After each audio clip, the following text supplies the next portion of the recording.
Hello दोस्तों, welcome to रिक्रॉप। आज की कहानी बहुत दिलचस्प है, तो चलिए देखते हैं। मिस्टर जाओ जागा तो हैरान रह गया कि उसके पास एक अजीब सी सुंदरी लेटी हुई है। 20 साल से अकेले रहे मिस्टर जाओ के दिमाग में सबसे पहला ख्याल आया, हे भगवान, ये सपना है या शादी का एडवांस ट्रायल। उसने सोचा चुपचाप खिसक लिया जाए और जाते समय शराफत दिखाने के लिए 500 युआन छोड़ दिए। लेकिन मिस्टर जाओ को क्या पता था कि यह 500 युआन उसके जीवन का सबसे महंगा दान साबित होगा। अगले दिन कंपनी में जहां लोग एक एक काम में दिन निकाल देते थे, वहां मिस्टर जाओ ने पूरा प्रोजेक्ट आधे घंटे में निपटा दिया। साथियों ने चौंक कर पूछा, तुम्हें कॉफी मशीन से क्या मिला? हम भी वही पियेंगे। तभी कंपनी की सुंदरी प्रेसिडेंट अचानक ऑफिस आ गई, जिसे आज छुट्टी पर होना था। मिस्टर जाओ का मुंह खुला का खुला रह गया, क्योंकि वही प्रेसिडेंट वही लड़की थी जो पिछली रात उसके कमरे में थी। उसने मन ही मन कहा, अबे ये तो नेटफ्लिक्स वाला ट्विस्ट है। प्रेसिडेंट सीधे उसे ऑफिस ले गई और आदेश दिया, आज से तुम मार्केटिंग विभाग में हो।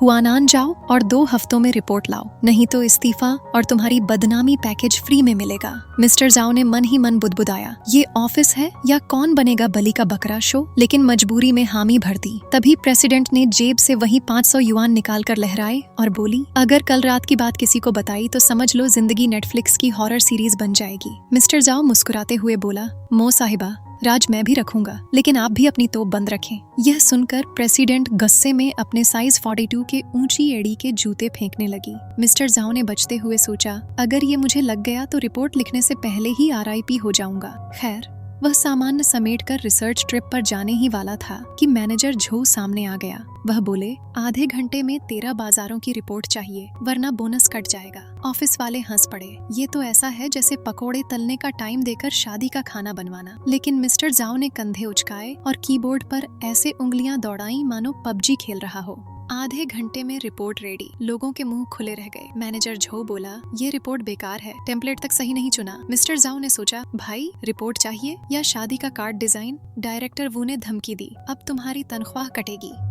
तभी एक कर्मचारी बोला, साहब रिपोर्ट देखे बिना कैसे काट सकते हैं? इतना डेटा तो 2 दिन में चेक होता है, आप टेम्पलेट का बहाना बना रहे हैं। वो भड़क गया, तुम इस हारने वाले मिस्टर जाओ का पक्ष ले रहे हो? याद रखो, मैं डायरेक्टर हूँ और बोनस मेरा खिलौना है। मिस्टर जाओ ने शांति से कहा, वो लाई मुझे घसीटो, लेकिन दूसरों को क्यों परेशान कर रहे हो? डायरेक्टर हंसते हुए बोला, तू कौन होता है? PPT टेम्पलेट भी सेट नहीं कर पाता और हीरो बनने चला है? मिस्टर जाओ ने मन ही मन सोचा, काश टेम्पलेट बेचकर EMI भरने का ऑप्शन होता तो आज डायरेक्टर साहब को बख्श देता। बहस इतनी गर्म हो गई कि डायरेक्टर ने धमकी दी, ये कंपनी है, यहाँ मेरी चलेगी। अगर रहना है तो मेरी बात मान, वरना सब बर्बाद हो जाएगा। मिस्टर जाओ ने मुस्कुराते हुए सोचा, लगता है ऑफिस के ड्रामा को नेटफ्लिक्स बेचकर EMI और बोनस दोनों निकाल लूं।